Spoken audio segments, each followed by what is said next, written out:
The rope came up wet and heavier than it should have, and the men in the boat kept hauling it in hand over hand, waiting for the lead weight on the end of it to break the surface. It should have stopped long before.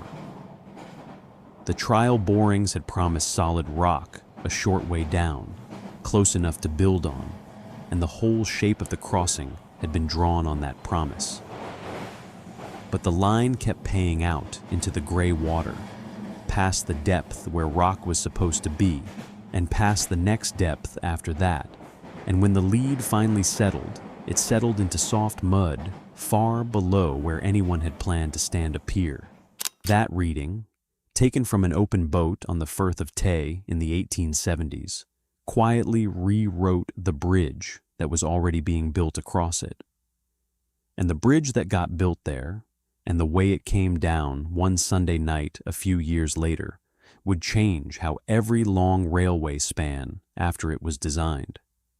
There was no way in those years to test what wind would do to a bridge that did not yet exist. No wind tunnel, no code of practice, no agreed figure an engineer was required to use. What he had instead was his own judgment, and, if he wrote and asked for it, a number from an astronomer. The crossing itself was the widest anyone in Britain had tried to bridge for a railway. 2 miles of open tidal water between Dundee on the north shore and the low fields of Wormit on the south. Water that ran deep and carried a shipping lane up to Perth that could not be blocked. A bridge here had to stand while the tide drove through it twice a day, while sailing ships passed under it with their masts intact, while the wind came up the funnel of the estuary off the North Sea, with nothing in front of it to slow it down, and while the whole sum stayed inside a budget one railway company was willing to spend to beat its rivals to the north. Most people who know this story know it as the night a freak storm tore a sound bridge out of the sky. That is not what happened.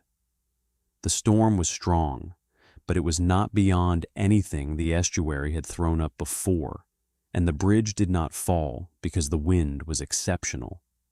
It fell because the wind had never been designed for it all. Nowhere in the drawings was there a single figure for how hard the air could push, and the storm that night simply arrived to collect a debt that had been building since the first line was drawn. This is the story of a bridge that was the longest in the world on the day it opened. It is the story of the men who cast its iron in a shed on the shore and filled the flaws in it with a paste you could rub smooth and paint over.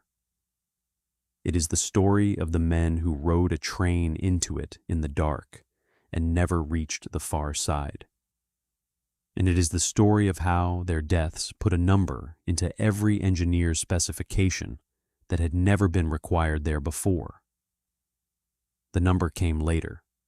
First, the estuary had to be crossed, and by the time work began, nearly every sensible way of crossing it had already been ruled out. The oldest answer was to not build a bridge at all, and to keep running the ferry. The engineer who would design the bridge, Thomas Bouch, had himself already built a train ferry on this route, carrying loaded goods wagons across the water on a boat. It worked, but it was slow. It stopped whenever the weather turned, and it could never move passengers and freight at the volume a through line to Aberdeen needed. Against a rival route that ran on solid ground the whole way, a boat in the middle of your railway was a permanent disadvantage. The ferry was killed by the timetable. The second answer was a low bridge with an opening span, a section that swung or lifted to let ships through. It was cheaper to build low. But the channel to Perth carried tall-masted vessels, and an opening span meant stopping every train on the line each time a ship wanted passed. And it meant a piece of heavy machinery in the middle of the river that had to work every time or the whole route stopped. The opening span was killed by the traffic it would have to interrupt. The third answer was to build the thing properly and heavily, a bridge of stone and deep masonry piers, of the kind that carried railways over valleys on dry land. This is the answer the estuary itself struck down. The bedrock that the borings had promised near the surface dropped away as the piers marched out into deeper water, exactly as that sounding line had shown, until founding heavy masonry piers, all the way across was no longer something the budget could carry. So the number of piers had to come down, which meant the gaps between them had to grow. What survived all of this was a bridge that had to be light. Long spans of iron lattice work, resting on as few supports as the crossing could be made to accept, and those supports made not of solid stone, but of slender columns of iron. It was the only answer that fit the water and the money at the same time. It was also, though no one said so at the time, the answer that gave the wind the least to fight and the most to overturn. The method that made the crossing possible was Bouch's lightness. Instead of a heavy deck carried on many close piers, he strung long trussed girders between piers set far apart, and instead of massive masonry, he stood those girders on clustered tubes of cast iron, braced together with wrought iron ties. It was economical, it was quick, and it let a single railway company afford 2 miles of bridge over deep tidal water. The same property that solved every problem on paper was the one that would prove fatal in the air. A light bridge on slender, widely spaced legs has very little of itself to resist a sideways push, and in the middle of the river, where ships needed headroom, that lightness was stacked up higher than anywhere else. The Board of Trade inspected it and passed it. The first passenger train ran across on the 1st of June, 1878. The following year, Queen Victoria herself rode over the bridge, and Thomas Bouch was knighted for building the longest bridge in the world. For about 18 months, it stood as the proof that the estuary had been beaten. Look at the whole of it as it stood then. A little over 2 miles of single-track iron, 10,700 feet from shore to shore, running low across the shallows at each end and rising in the center to clear the shipping lane. Near the banks, the rails ran along the top of the girders. But in the middle, over the deep water, the bridge did something different, and everything turns on it. There, for 13 spans, the track ran not on top of the girders, but down inside them, threaded through tall trusses of iron so that ships could pass beneath. These were the high girders. Each of those spans reached 245 feet between piers. Each stood 27 feet tall and carried the rails 88 feet above the high water mark. It was a mile of ordinary bridge with a cage of iron raised up in the middle of it, and it was the raised middle that was most exposed to the wind and least able to take it. Go down a level to what held those high girders up. Not solid piers, but clusters of hollow cast iron columns, arranged in groups and braced to one another, with diagonal wrought iron bars so that each cluster stood as one.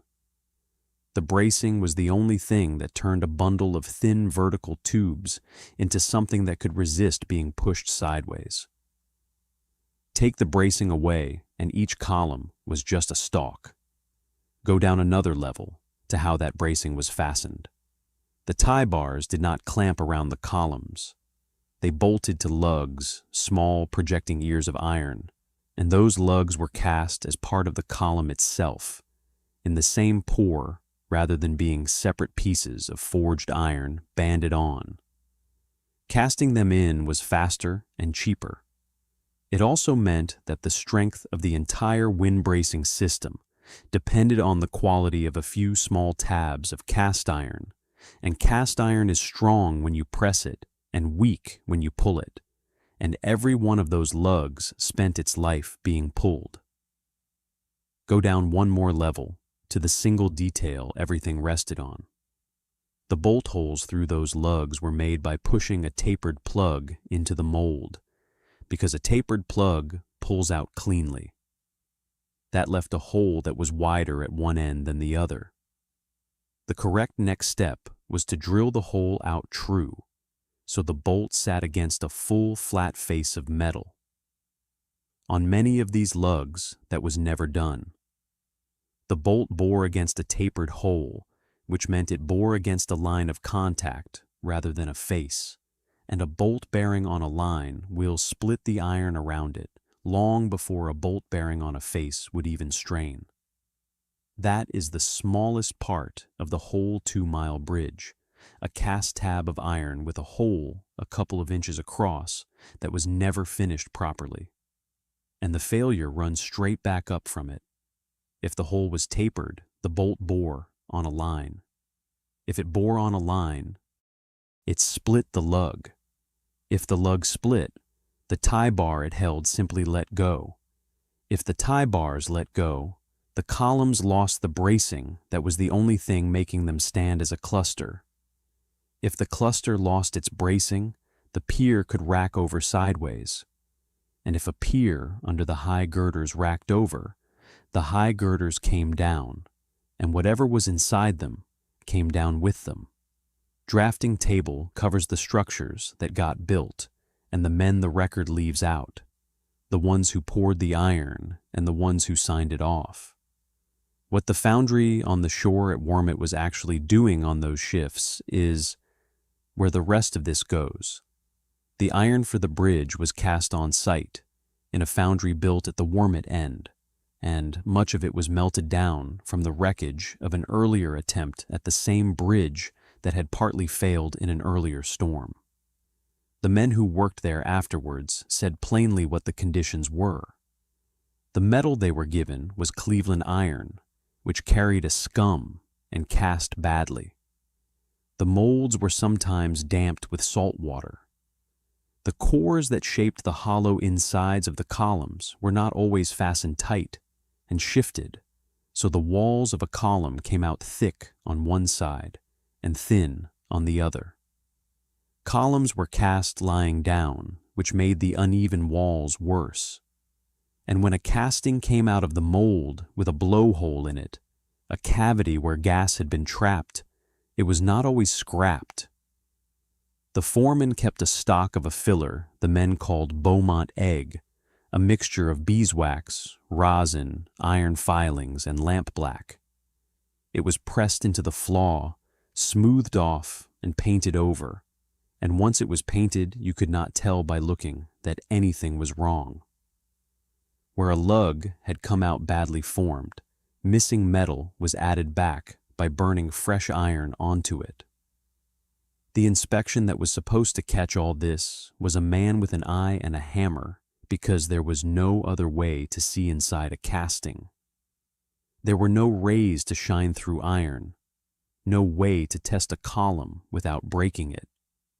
A hidden flaw under fresh paint passed, because nothing existed that could find it.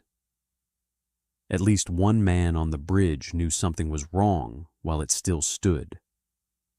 Henry Noble, whose job was to look after the brickwork and the ironwork, found that the tie bars on the high girders were working loose.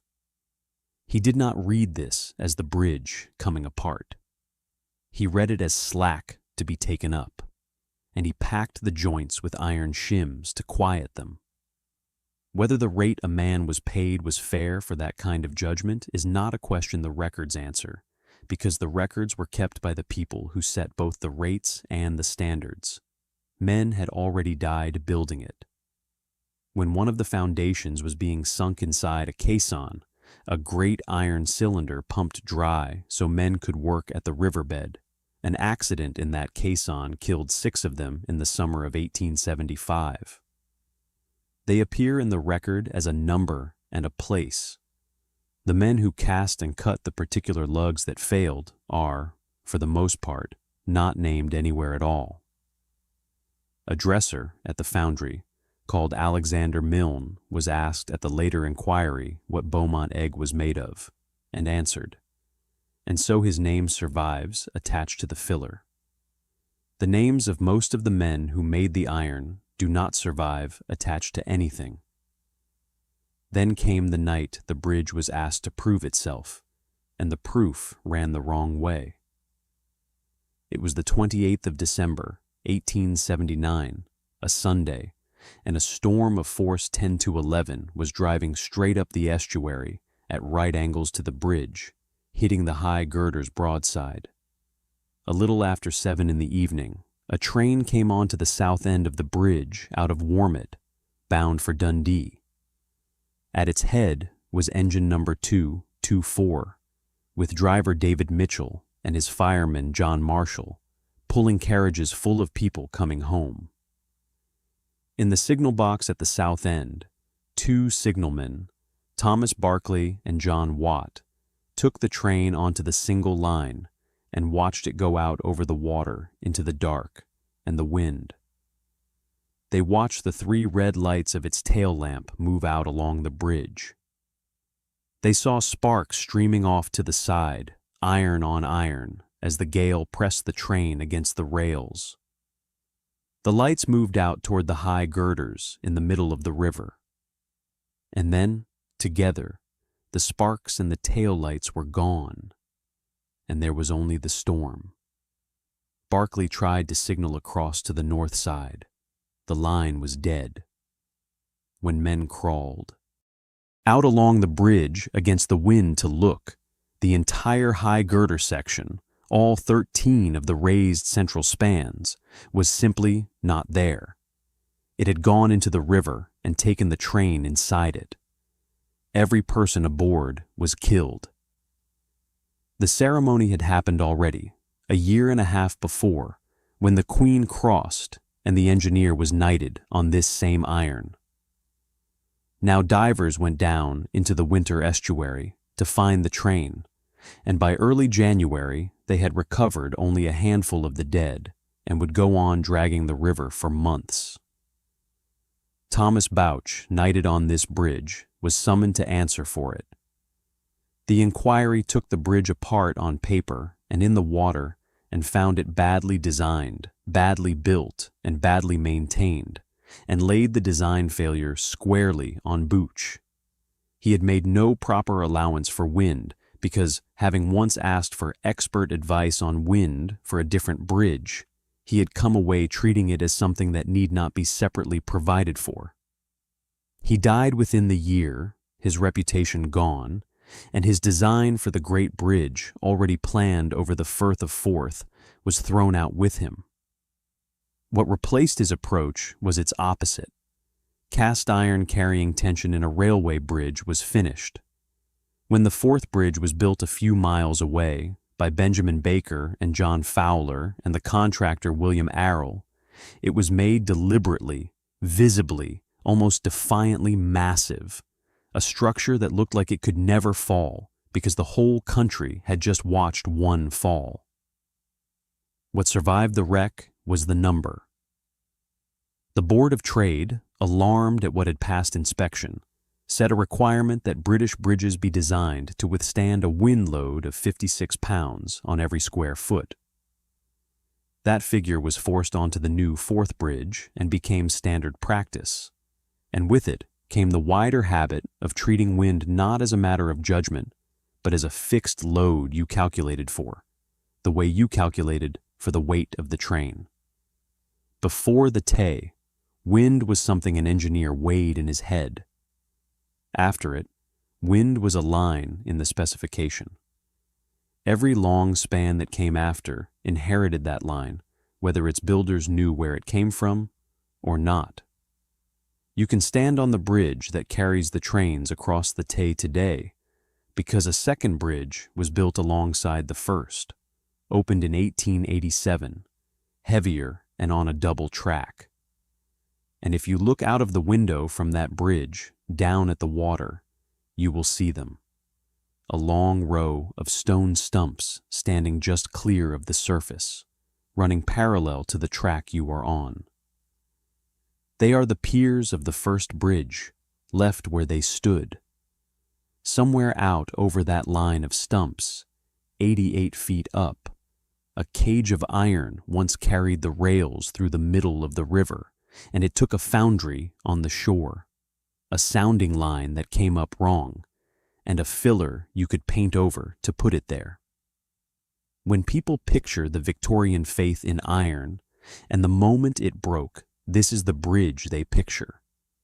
The reason is not the famously bad poem written about it, and it is not the drama of a train lost in a storm.